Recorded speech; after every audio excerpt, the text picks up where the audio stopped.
Yo creo que yo llevo unos cuantos años haciendo mesas redondas y actos y presentando cosas de actos culturales, y no sé por qué, vengo pensando que este es el más difícil que me he encontrado. Este es el más complicado, no sé cómo va a salir, sinceramente. Y esto tiene que ver porque además venimos de una mesa de True Crime, ¿verdad? True Crime es una de las actividades de género negro ahora más en alza. A todo el mundo le interesa el True Crime, lean novelas o vean series o simplemente lean los periódicos, a todo el mundo le interesa, a todo el mundo nos horroriza esas cuestiones porque son reales, porque han pasado, porque nos las cuentan en primera persona gente que ha estado ahí, que ha mirado el horror cara a cara, y incluso a veces hacemos mofa de ellas, nos reímos porque la cara del horror es tan espantosa que parece que nos sienta bien hacer alguna bromita, ¿no? Como suele pasar, ¿no? Pero sin embargo, cuando hablamos de las distopías o hablamos de cómo sería un futuro evidentemente peor, la cosa se pone vacila entre digamos, lo horroroso, la fantasía y también lo incomprensible, porque el futuro es inasible, entonces es complicado, pero lo vamos a intentar, lo vamos a intentar. Yo creo que deberíamos empezar porque es esto de las distopías negras, ¿no? Alguno dirá, distopías negras son, no sé si es una marca de ropa o qué, ¿no? Como ya sabéis, la ficción utópica viene del nombre Utopía, que es de Tomás Moro, de 1516, tan antiguo como eso, siglo XVI, y utopía ya es una negación, porque utopía significa etimológicamente no lugar, es decir, un lugar que no existe. Un lugar que es tan maravilloso, una sociedad utópica, que eso sí lo entendemos, una sociedad ideal, que por ser ideal, precisamente, no ha dado lugar nunca, no ha sucedido, ¿verdad? Y la distopía se define como una negación de esa negación. Es decir, en lugar de una sociedad estupenda, maravillosa, donde todo es ideal y demás, es una sociedad en la que queriendo construir un futuro mejor para las personas, o simplemente degradando la sociedad que tenemos, llegamos a un momento de la sociedad terriblemente horroroso, lleno de podredumbre, donde las libertades se cortan, donde las cosas, digamos, llegan a un punto que roza lo grotesco, lo sobrepasa, como he dicho, ¿no? Entonces estamos ante una negación de una negación, ¿verdad? Y sin embargo, algo que está muy, digamos, muy cercano a lo nuestro, porque evidentemente tanto las utopías como las distopías no existen si no las comparamos con nuestro mundo actual, ¿no? Entonces, un poco de esto vamos a hablar. Yo ya he comentado a los autores que es complicado hablar argumentalmente de sus novelas, en el sentido que sus novelas sí que hay una investigación, lo veremos, pero es una excusa. Ellos no han escrito el libro, digo yo, para hablar de una investigación, sino para hablar de lo que subyace detrás, para lo que hay detrás del escenario, para lo que hay en los bastidores de estas ciudades espantosas o apocalípticas, si queréis, en las que han inmerso su plan. Pero bueno, vamos a hablar primero con cada uno de ellos y luego hablamos conjuntamente, y yo creo que va a salir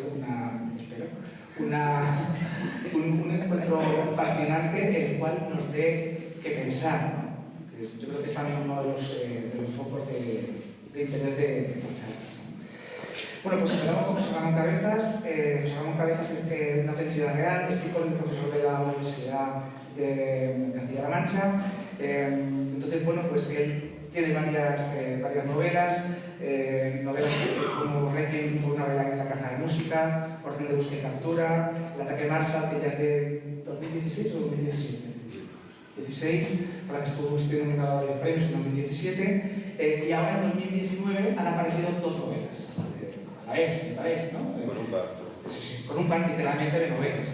Una es Ojos que no ven, de Ediciones de Selva, que creo que es el premio de la Villa Negra, y la novela, digamos, que traemos más aquí, que es Metástasis, que está publicada por Ediciones Milenio, ¿verdad? Entonces, yo antes de empezar, bueno, aquí muy importante también esto de contarlo, José Ramón es presidente de la Asociación Novel Polo. Creo que hace 8 años o así, 8 o 9 años. Igual más. Igual más. Y una asociación que, digamos, por decirlo brevemente, yo creo que recoge y trata de proteger a la especie en peligro, a veces novela negra, ¿no? Creo que un poco tiene que ir por ahí la cosa. Entonces, para empezar, ¿y por qué utilizas el género y por qué quieres destapar tapar cuestiones. Hay una cosa que a lo mejor pensaba que te iba a preguntar, pero lo he leído y me ha parecido interesante y me gustaría que lo explicaras, que es, tú tienes un interés por la novela negra, pero llega un momento que se transforma en una pasión voraz, en algo que dices, yo tengo que hacer eso. Y eso, si no me equivoco, es el tu viaje en ómnibus. Eso lo he leído. En Cuba. ¿Qué pasa ahí? ¿Qué ves ahí que te hace pensar? Bueno, te cuento lo que se puede contar. Vale. Ah, bueno. Vale, no. En primer lugar, gracias a la organización, evidentemente, y gracias a todos porque estáis aquí. Tenemos la competencia del mercadillo, tenemos la competencia de la misa, tenemos la competencia de este solecito tan rico, ¿no? Entonces es casi un milagro que estemos aquí reunidos tanta gente para hablar de esto. Lo de Cuba, bueno, mi hermana es muy pro Cuba, es muy... ¿Soy yo? Yo estamos conectados. Le acabo de hacer... No entiendo el porqué. Ahora ya estamos solos. Sí.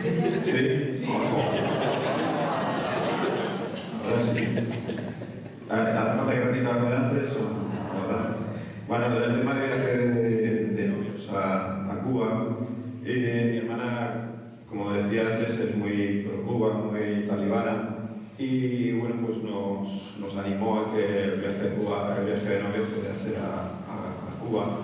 Igual no me di cuenta que igual me tenía que haber ido de despedida soltero. Bueno, el caso es que nos fuimos a Cuba, estuvimos haciendo viajes por la isla y sí, la verdad es que muy bonito, muy chulo, pero yo empecé a ver cosas allí que mi hermana no me las había contado, ¿no?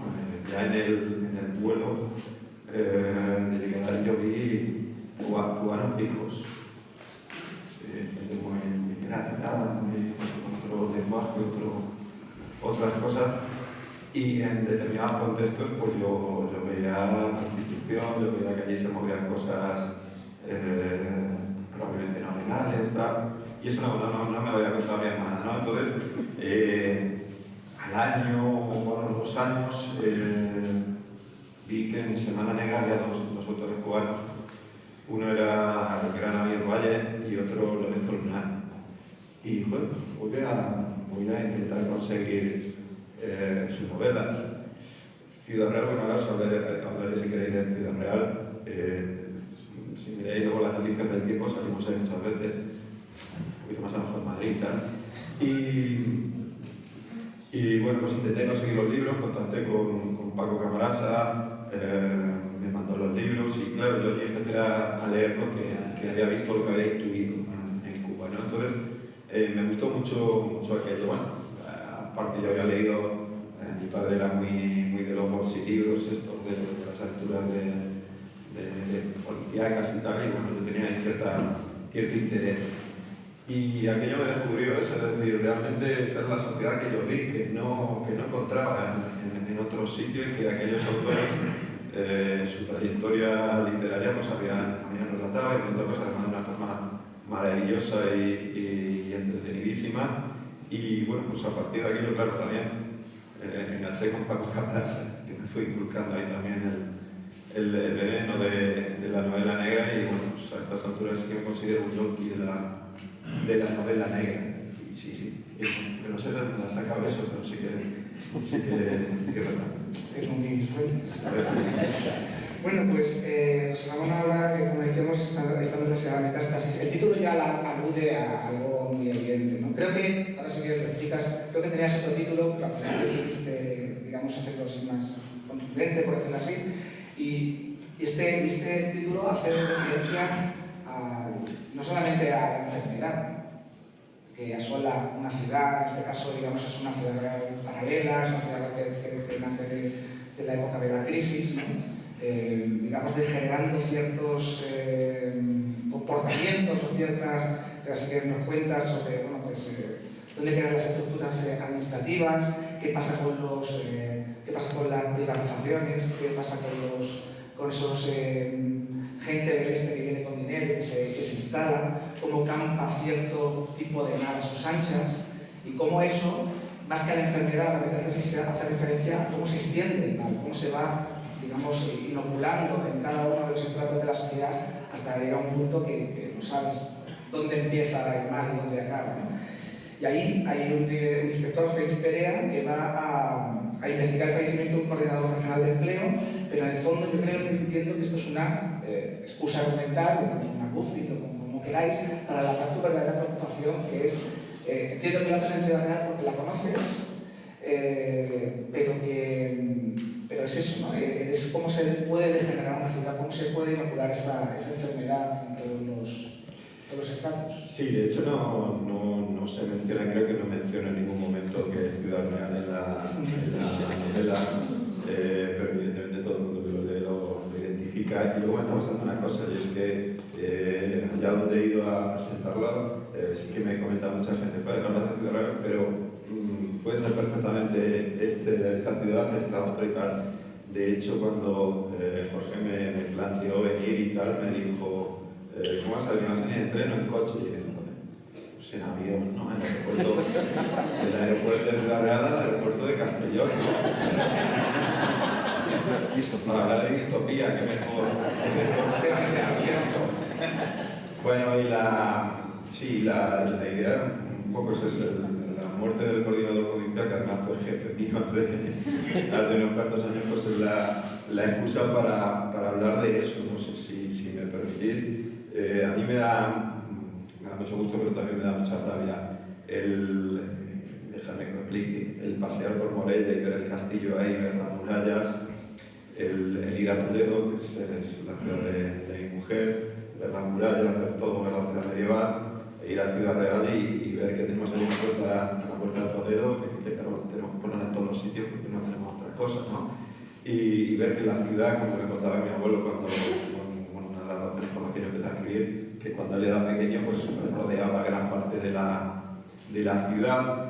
Hay allí al ladito de Ciudad Real un cerro, que es el Cerro de Alarcos, que cuando se hacían las fiestas del instituto mío, que era el Instituto de Alarcos, íbamos allí y era todo pues como una montañita. Pues pasaron unos helicópteros en el año 80 y tantos por allí de la base militar de Almagro, fueron a hacer fotografías y vieron que allí debajo había algo. Total, que empezaron unas excavaciones arqueológicas y allí salió, está empezando a salir una ciudad medieval.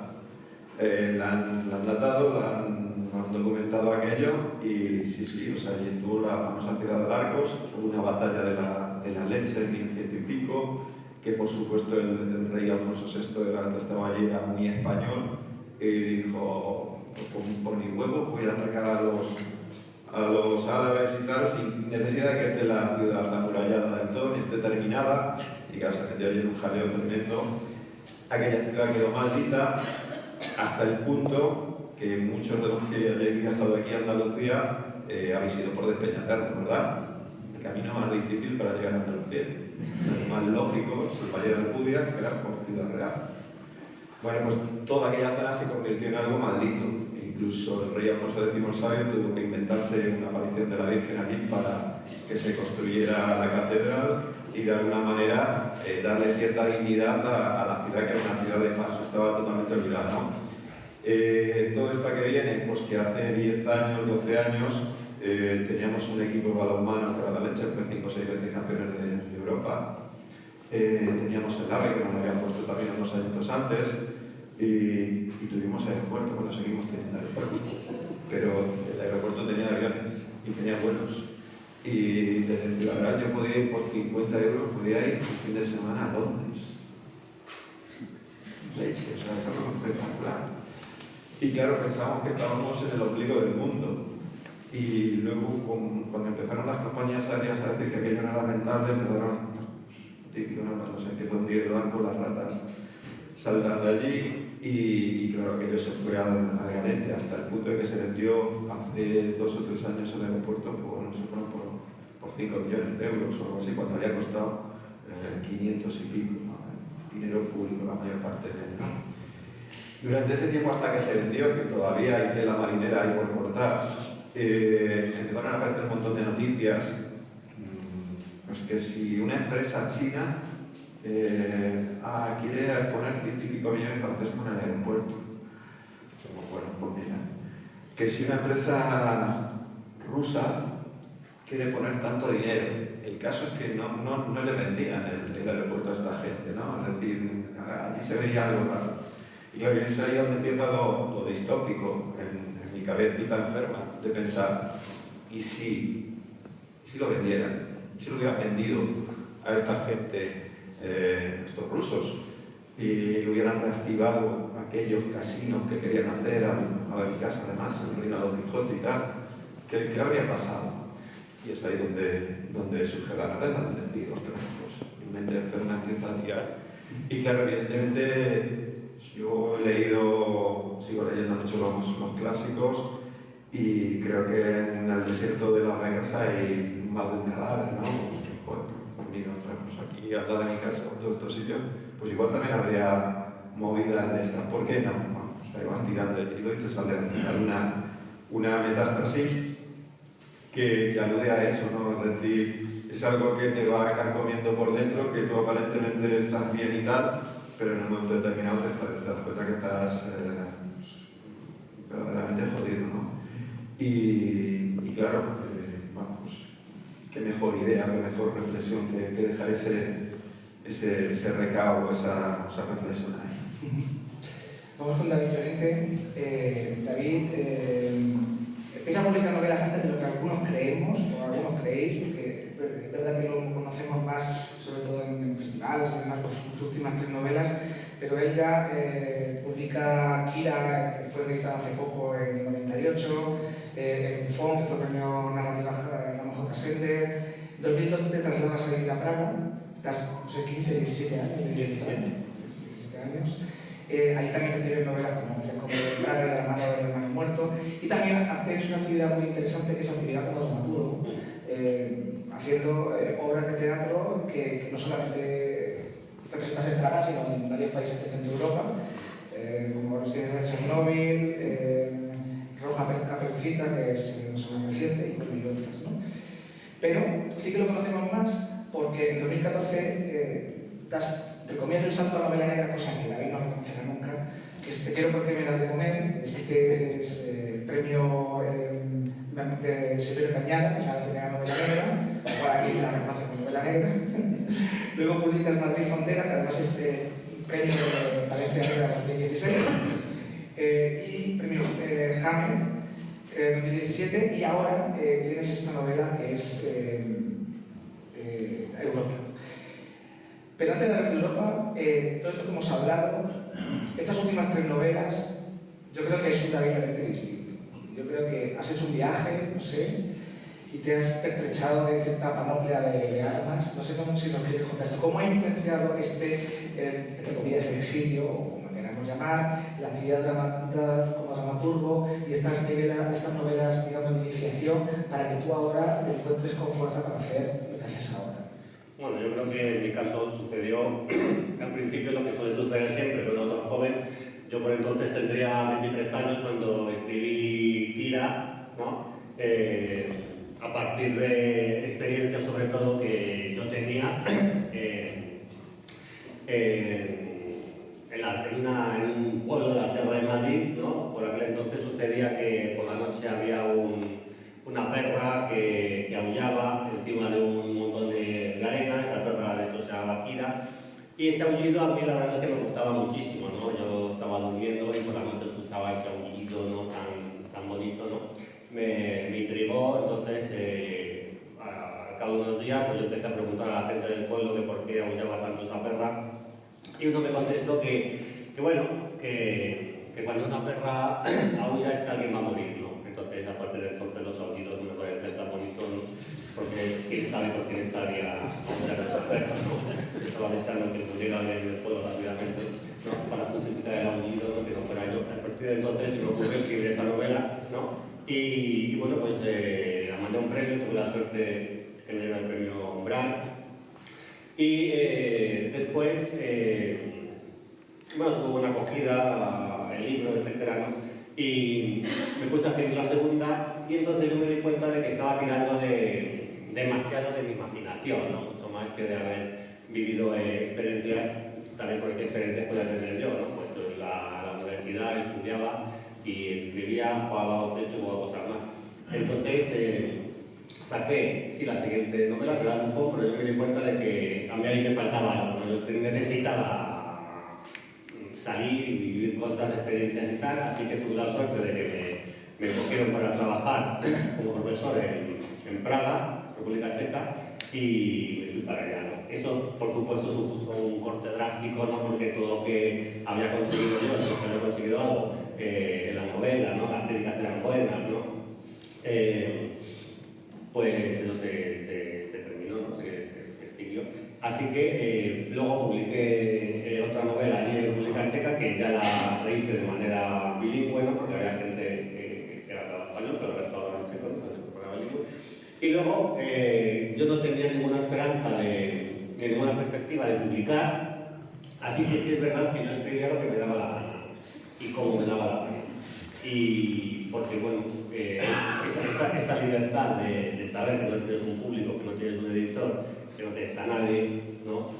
Pero que sí tienes la necesidad imperiosa de escribir, pues no voy a estar pensando, no, a lo mejor al lector esto no le gusta, a lo mejor al editor, pero que lector y que editor no quiere a nadie. Así que escribir, te quiero procurar de comer, y entonces, pues lo mando. Entonces hice lo que se hace, que todos sabemos que prácticamente no vale nada, que es coger la novela y la mandas a 15 o 20 editoriales, de las cuales te contestan 2, ¿no? Y te dicen, sí, me ha gustado mucho, pero no está en nuestra línea editorial. No, correcto. Y hasta ahí. Pero luego la suerte quiso que el manuscrito, ¿no? Pues acabara en manos de la editorial Belén y se puso en contacto conmigo y entonces me la publicaron, ¿no? ¿Qué tiene que ver esto con la pregunta que me has hecho? Pues que efectivamente ese tiempo en Praga, ese estar desconectado del mundo literario, es que existe un mundo literario, ¿sabes? Me hizo a mí escribir con muchísima libertad, ¿no? Y entonces esas novelas últimas, 3 últimas que tú has mencionado, ¿no? Que se escriben a la novela negra porque, bueno, porque alguien decidió que era novela negra, pues sí tienen esa idea siempre de la libertad de escribir lo que quiero y como quiero, ¿no? Ese periodo en el extranjero, de 7 años, yo creo que me ha servido para afianzarme en la idea de que cuanto más libre escribas y cuanto menos, no sé, perspectivas tengas. Europa es una... A ti te llaman mucho los territorios, bueno, y sobre todo el territorio que conoces, Carabanchel, Madrid, un Madrid apocalíptico, poshumano, donde está la muerte de Claudia, pero no se sabe si ha sido un accidente, si ha sido un crimen. Entramos en la novela, digamos, de una manera, vamos a decir, casi puramente o de manera clásica, con un asesinato, con una investigación, pero luego eso rápidamente se transforma en otras cosas y se transforma en una novela que es difícil de explicar, es una novela que es mejor leer, ¿no? En la que hay como un descenso, no sé si a la locura, a todas las posibilidades erróneas que puedan entenderse, a lo grotesco, a lo que en definitiva es parte también de nosotros, aunque nos parece que está como lejos, ¿no? Entonces, tú hablas de la libertad, bueno, a mí me parece Maximiliano Linares, que es un personaje que aparecía en el Por qué me das de comer, que bueno, que mejor no os decimos nada, es mejor que lo comprobéis vosotros lo que ocurre. Pero aquí lo que ocurre es que tú hablas de la libertad, pero a mí hay una cosa que me llama mucha atención y es que tú cada vez, por lo menos en las últimas 3 que planteas una novela, parece que piensas mucho en generar una especie de artefacto único. Tú tienes una idea, tú quieres crear un efecto, pero dices, tengo que escribir una novela que no se parezca no solamente a nada que tú hayas hecho, sino a lo mejor a nada que hayas leído o a nada que hayas combinar elementos. Entonces, ¿cómo surge, cómo cuesta esto de encontrar esa manera de decir las cosas de una manera propia, no digo única, pero al menos propia? Bueno, yo no lo pienso así. Yo lo que creo es que cuando quieres contar una historia, el vehículo que necesitas para contar esa historia es imposible, o sea, muchísima casualidad que fuera el mismo que el que utilizaste para contar la anterior, ¿no? Son 2 historias diferentes, 3 historias diferentes, y si yo utilizo una técnica narrativa para contar una, ¿cómo voy a utilizar la misma para contar la siguiente, ¿no?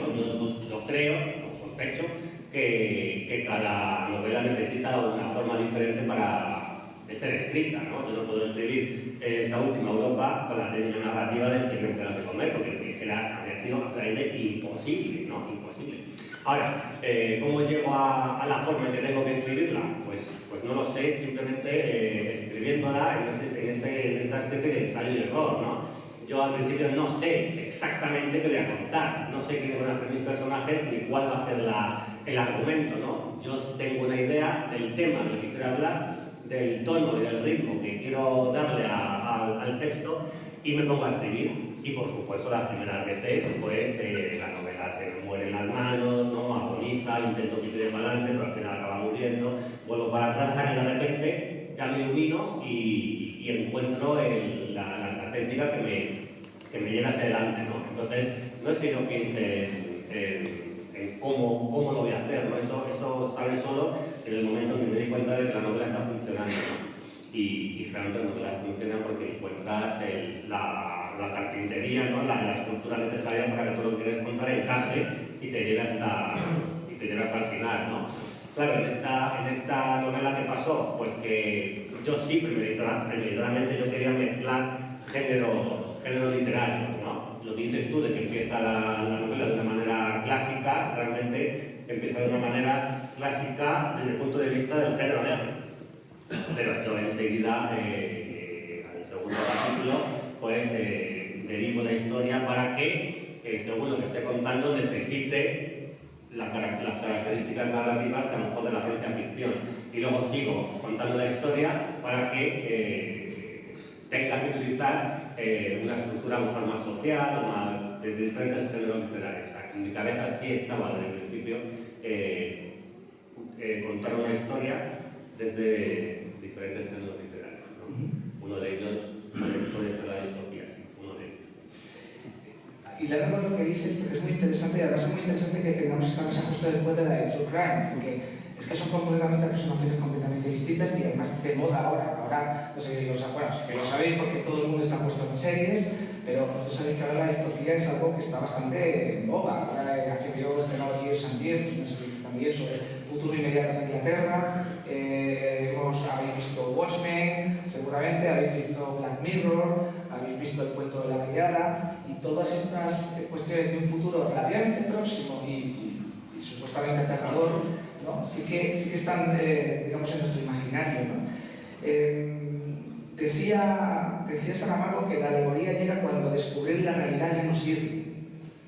Cuando descubrir la realidad ya no sirve. Venimos de la realidad, estamos, no sé, a veces de realidad, estamos bien servidos de realidad, pero parece que es necesario hacer otra cosa. Por eso lo que decías tú. Siempre está el dicho este con el que yo nunca estoy de acuerdo: la realidad supera la ficción. Pimiento.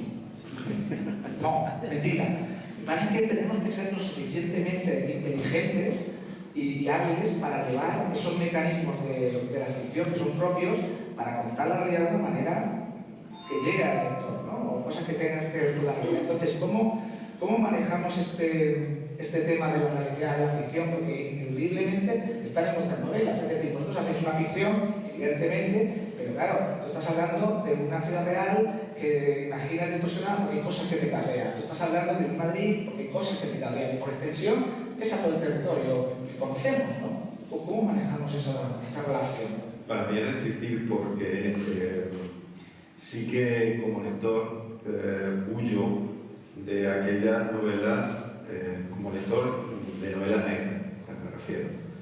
Huyo de aquellas novelas que me presentan, por ejemplo, superhéroes, ¿no? No me presentan personajes reales con problemas reales, ¿no? Una sociedad donde los problemas son los reales. Y algunos determinados momentos, algunos párrafos o algunos autores sí que te hacen salir a lo mejor de esa zona de confort establecida y no todos lo hacen bien, no me gusta yo en ese planteamiento. Entonces, como a la hora de escribir, claro, pues la saga de la bailarina, todas las que has comentado antes, el plan Marshall, pues el ataque Marshall, son novelas incluso con contenido histórico. Claro, yo me tengo que aferrar a eso, o he querido aferrarme a eso. En esta era una novela que yo quería que fuera lo más actual posible. Pues ya no sé si por miedo o por deseo, sí que he huido de esa realidad. Pues no sé, porque a lo mejor la tengo muy leída, está muy manida, huyo, me salto ese aspecto, pero yo sigo contemplando muchos aspectos de la novela. Dentro de esa distopía, quiero darle un contenido que no me veo capaz, a lo mejor, ¿no? de huir de toda la realidad y crear una ficción ahí espectacular. Mi historia sigue teniendo mucho arraigo en la realidad, o sea que me aprovecho. Soy el autor, ¿no? Y quiero dirigir toda esta historia a un punto de reflexión, a un punto de ir un poquito más allá, planteando cosas que no son esa realidad, ¿no? Que no forman parte de esa realidad. Entonces, para mí sí que en algunos momentos sí que ha sido un poco, pues eso, la doble personalidad o lo que sea, ¿no? En el sentido de querer mantener los pies aquí y la cabeza que tire para otro lado. Pero bueno, en esa lucha he estado y a mí sí me ha costado. Bueno, yo pienso que efectivamente la realidad no supera la ficción y la superará. Si la superará, no existiría la ficción.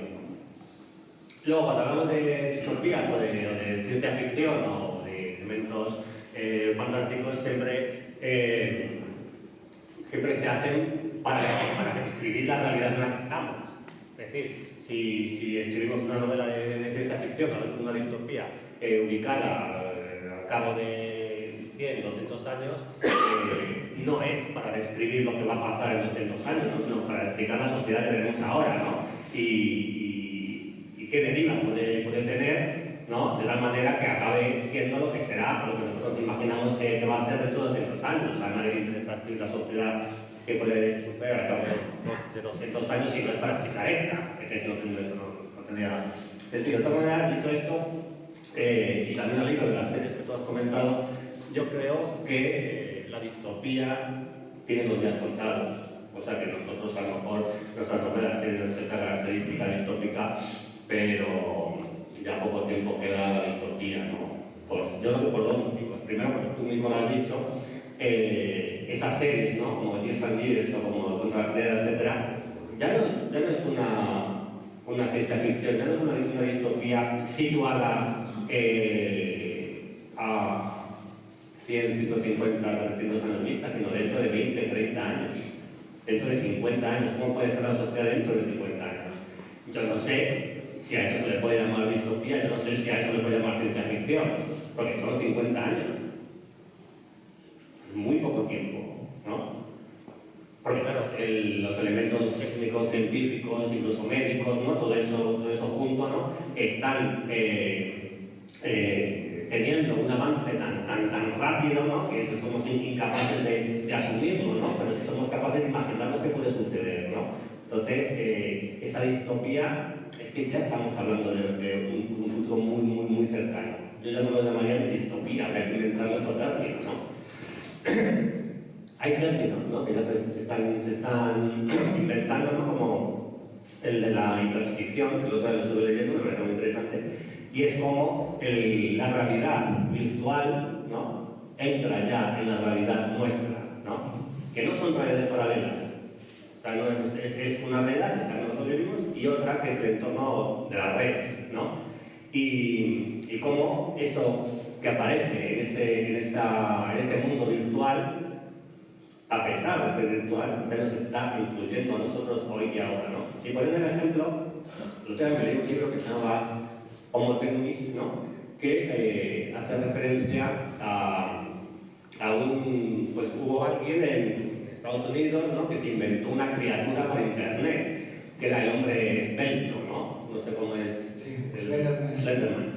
Y entonces, pues inventó un señor de 3,5 metros, sin facciones en el rostro, delgadísimo, con unos brazos y unas piernas como tentáculos, y siempre que aparecía, pues sucede alguna tragedia con niños o adolescentes, ¿no? Eso lo escribió Internet y automáticamente se creó una metástasis, ¿no? de gente hablando sobre eso y de gente que decía que lo había visto, de gente que decía que había hablado con él. Aparecieron cuadros donde aparecía cuadros del siglo XVIII, siglo XIX, y apareció, ahí está el hecho, decía, pues aquí está este tío, ¿no? Fotografías, ¿no? Luego gente que trabajaba en la NASA, investigadores privados, diciendo que sí, que efectivamente eso es una cosa que no había que decir, pero que la tío, ¿sabes? Y luego, ¿qué pasó? Pues que este hombre vivía en un bosque, ¿no? Una especie de paraíso, hasta donde pues el paraíso es el pájaro, ¿no? Y entonces, de repente, dos niñas mataron a otra, ¿no? Y cuando le preguntaron por qué habían hecho eso, les dijeron, es que Slenderman nos susurró que había que hacerlo porque nos llevaría con él a ese bosque, ¿no? Y viviríamos en paz eternamente. Bueno, pero después no eran estas dos niñas, eran muchísimas más y muchísimos más niños adolescentes que asesinaban porque ese ente creado en esa otra realidad virtual, ¿no? Ya entró en la nuestra y provocó asesinatos, ¿no? Entonces, ¿cómo vamos a hacer distopía? ¿Cómo vamos a hacer distopía si ya la tenemos? Es decir, cuando decimos la distopía está aquí, o sea, no es decir, fíjate qué mundo vivimos más terrible, ¿cómo vamos a crear un mundo más terrible todavía? No es eso. Es que cualquier cosa que nosotros nos podamos inventar, imaginar, aquí como escritores que somos, pues es que a lo mejor esa otra realidad virtual nos lo está dando, ¿no? Entonces, a eso voy con que, desde mi punto de vista, que por supuesto, para equivocar, la distopía le queda poco. Un poco en relación a lo que dice David, sí que salió esta semana en la noticia donde en Japón, claro, no debe ser en otro sitio, una madre se había reunido con su hija muerta a través de realidad virtual, habían creado a la hija en realidad virtual y la madre había tenido la experiencia de volver a reencontrarse con su hija. Sí. Bueno, eso es noticia de esta semana, o sea que sí. Estoy de acuerdo totalmente con la distopía está aquí. Hay literatura reciente sobre esto, la distopía que todos conocemos del siglo XX, pues El mundo feliz, de 1964, Fahrenheit 451, todo eso es conocido, ¿verdad? Ahora se están haciendo distopías literarias recientemente, Ian McEwan ha hecho Las máquinas y yo, publicada recientemente en Anagrama, Andrés Barba ha hecho Homo Lupus, de Sid Barral, Rey Oliva hizo Redención, que fue el premio Favor hace un par de años. Y esto me lleva a preguntarme cómo ha cambiado la distopía que se hacía en el siglo XX a la que se hace ahora en el siglo XXI. Es decir, el siglo XX era la época de la máquina, del progreso, ¿no? Entonces, con el progreso jugábamos, ¿no? Llevábamos el progreso a un lugar donde creíamos que iba a ser favorable para nosotros. Pero ahora creo que nos encontramos con una tecnología global, como lo de Slenderman que has dicho, que todo se comunica, que todo se transmite, y creo que tenemos como una especie de sensación de que todo nos aterra, de que todo es peligroso, de que en cualquier momento puede surgir algo que nos dañe. Entonces, no sé si veis esa diferencia entre las distopías, digamos, clásicas, entre ellas, las del siglo XX un poco, y las cosas que estamos haciendo ahora, o que algunos hacéis ahora, sobre este futuro hipotético. Yo lo he comentado antes y lo he comentado muchísimas veces. Yo empecé a escribir por mi abuelo. Mi abuelo me llevaba a mí de pequeñito por Ciudad Real, me daba vueltas por allí, porque se conoce como La Ronda, y me contaba cosas de edificios que no había o historias que habían pasado en determinados sitios que ya no existían y no podía ver. Mi abuelo murió con 104 años, ¿no?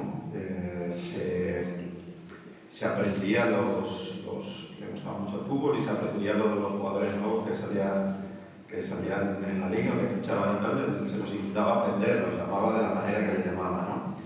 Y recuerdo también una ocasión, ya cuando saqué el primer libro, que me quise leer como personaje y tal, me lo llevé a Córdoba a una presentación, a una misa también, y era muy cachondo. Y volvimos, se nos hizo tarde, voy a poner el GPS a la 1 de la noche y tal, voy a poner el GPS, y yo no sé si me lo dijo en broma o en serio, pero así en la mano y me dice: no despiertes a la muchacha, no la despiertes.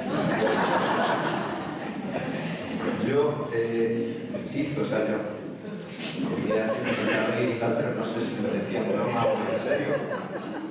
Pero yo me paro a pensar muchas veces en los 104 años de vida de mi abuelo. De hecho, él cuenta que cuando tenía 8 añitos, que lo dieron por muerto, lo montaron en un carro y que se lo llevaban, y si no llega a ser por su tío allí que paró y le tomó el pulso y tal, pues que se lo llevaba a enterrarlo y tal.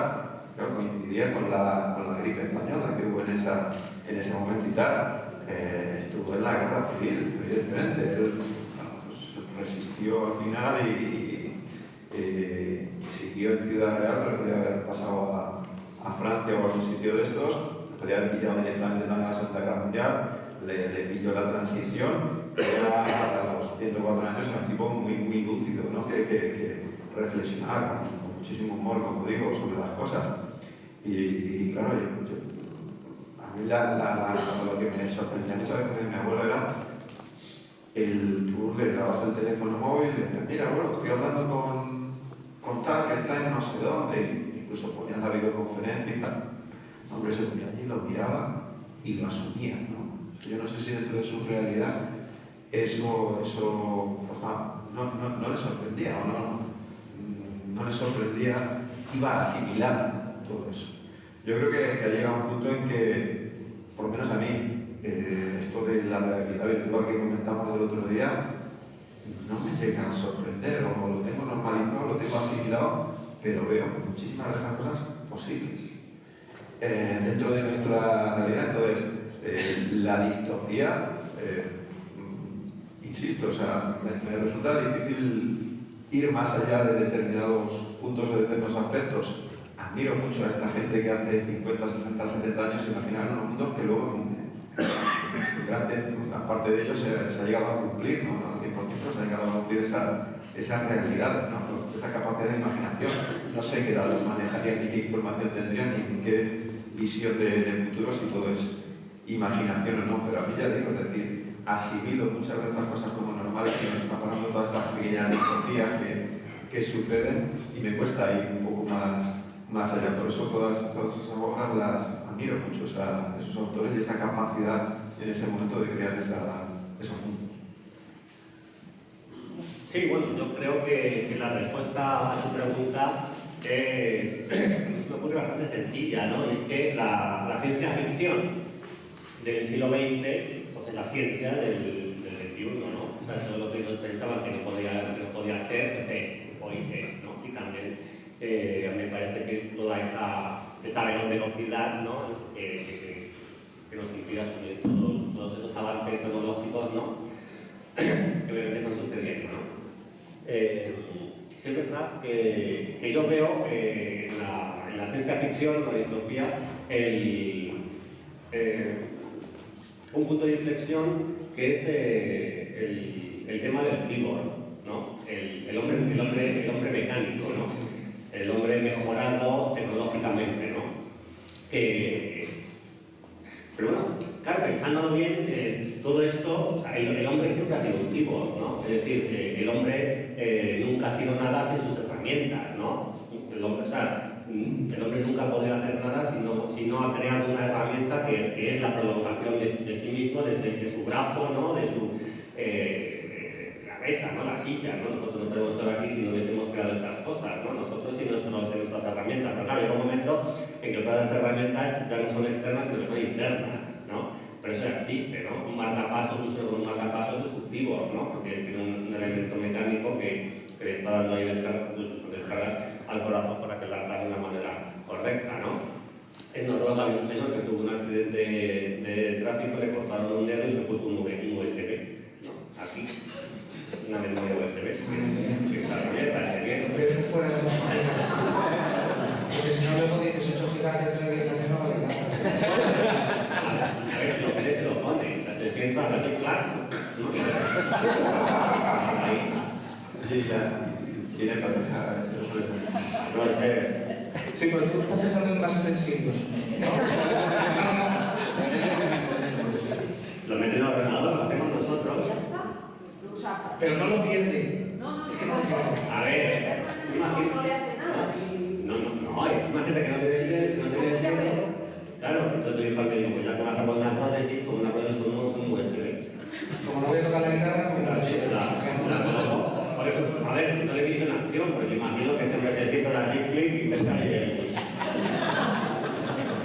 o la llave de casa, o lo que sea. Y además, No te puedes mover porque estás... que no, que lo quitas. No lo he pensado.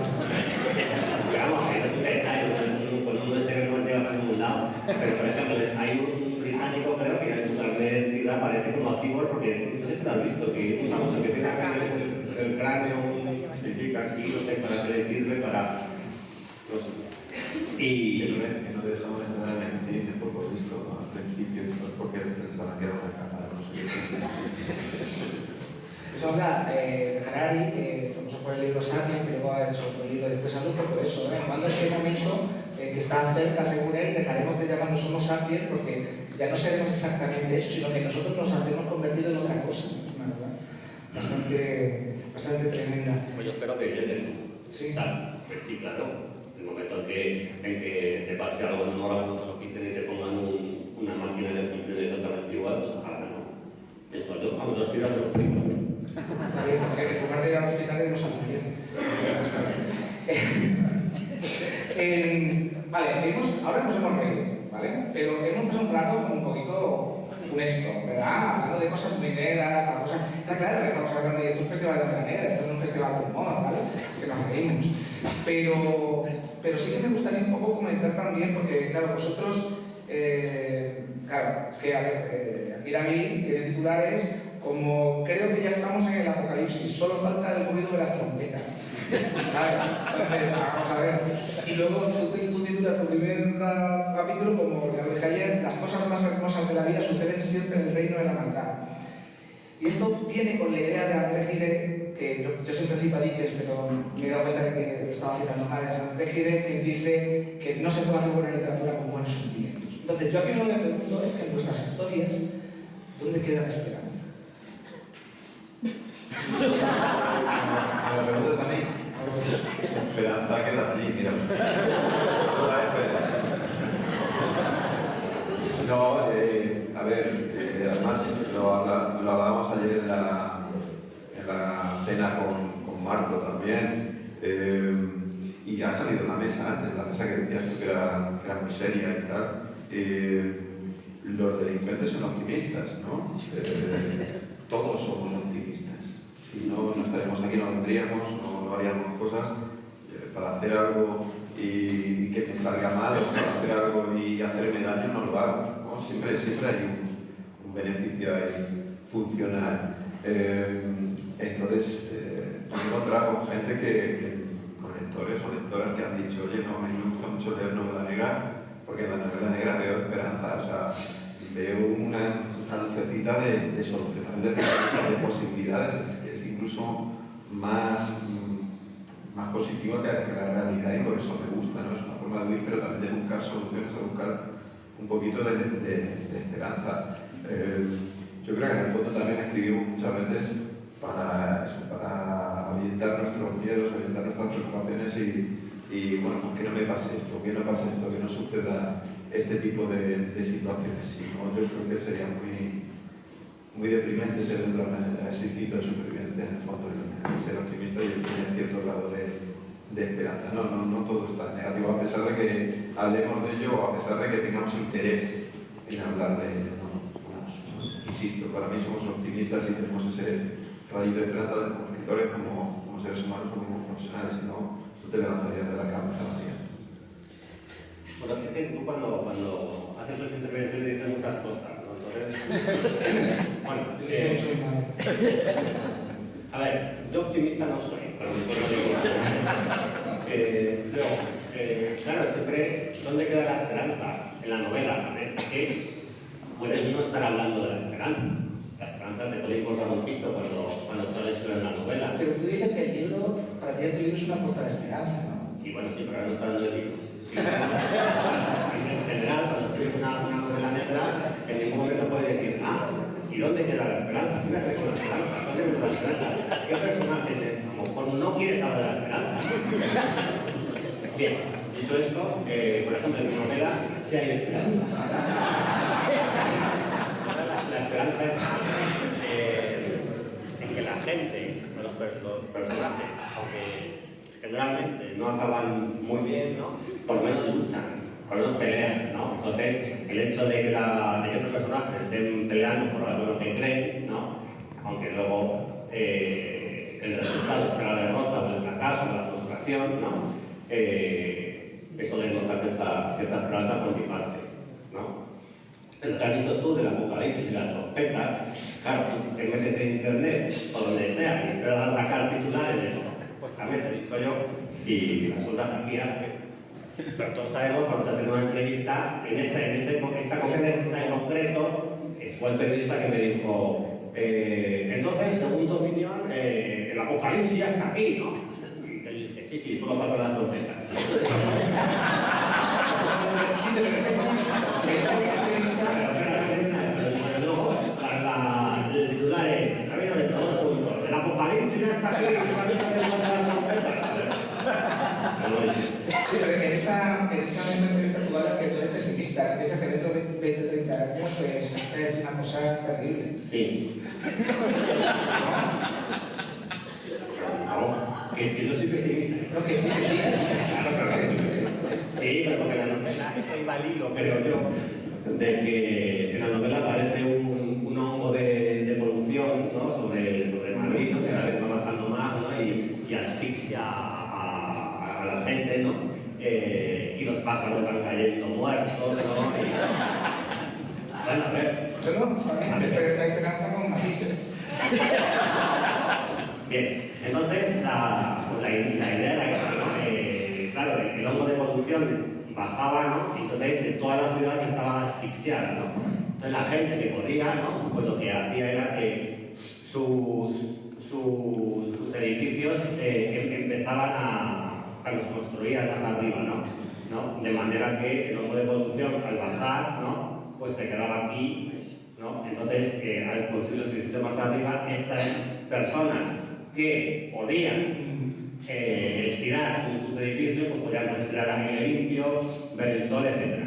Así que Madrid iba elevándose para remontar ese hongo de polución, y entre los edificios más altos se iban construyendo una serie de pasillos entre una segunda ciudad en las alturas, de manera que al fin y al cabo la sociedad quedaba exactamente igual que ahora, ¿no? Los que pueden pues, están respirando aire limpio, y los que no podemos pues, estamos respirando mierda, ¿no?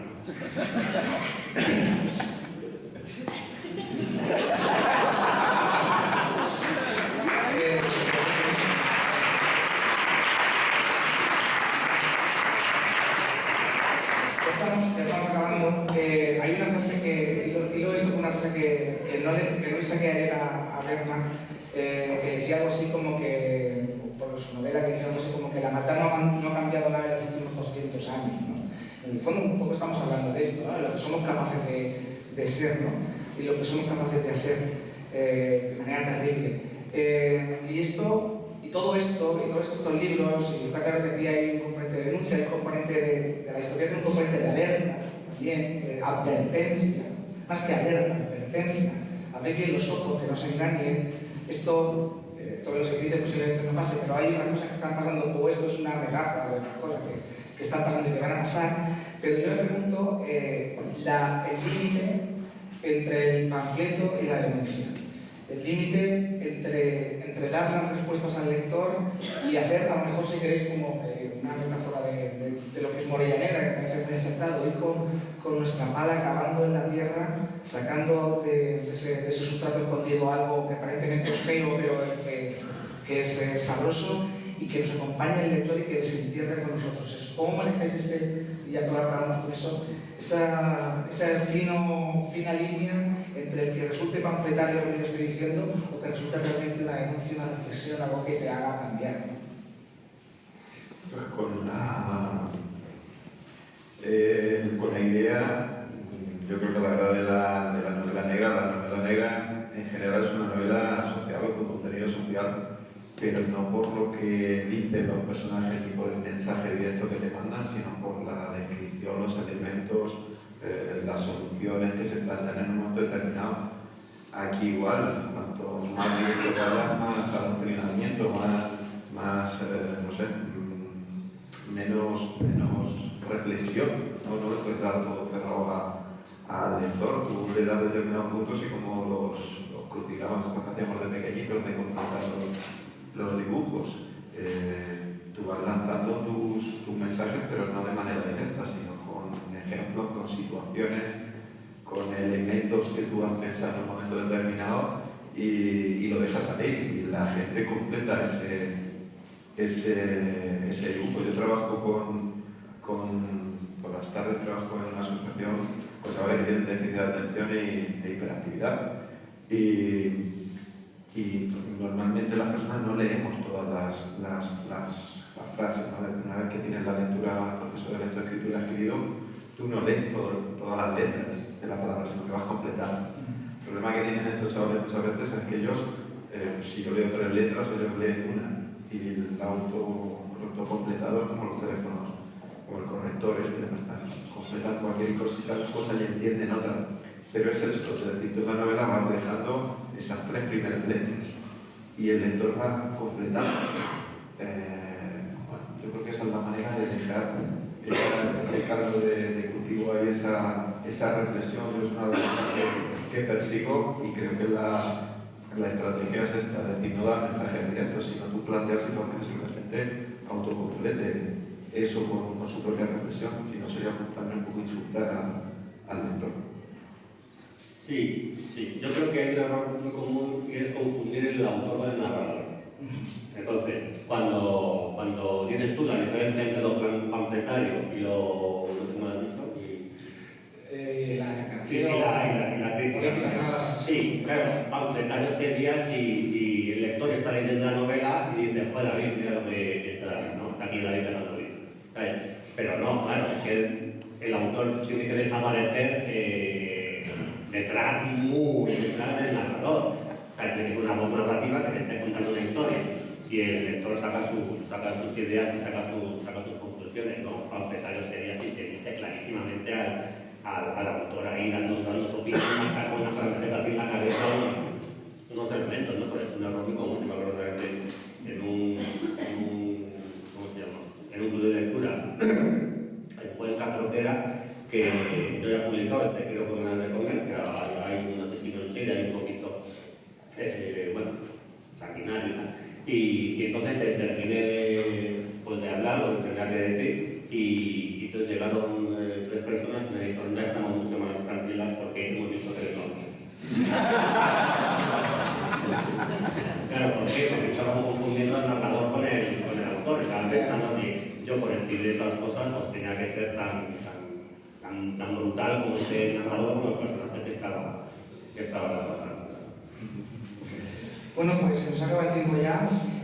Yo ya os había advertido al principio que era una cosa muy difícil esta. Yo no sé cómo ha salido, solo espero que hayamos aprendido, nos hayamos fascinado, nos hemos reído también. Y más que en ninguna de otras novelas, en estas novelas realmente el encuentro con la historia realmente debe hacerse obligatoriamente en el libro.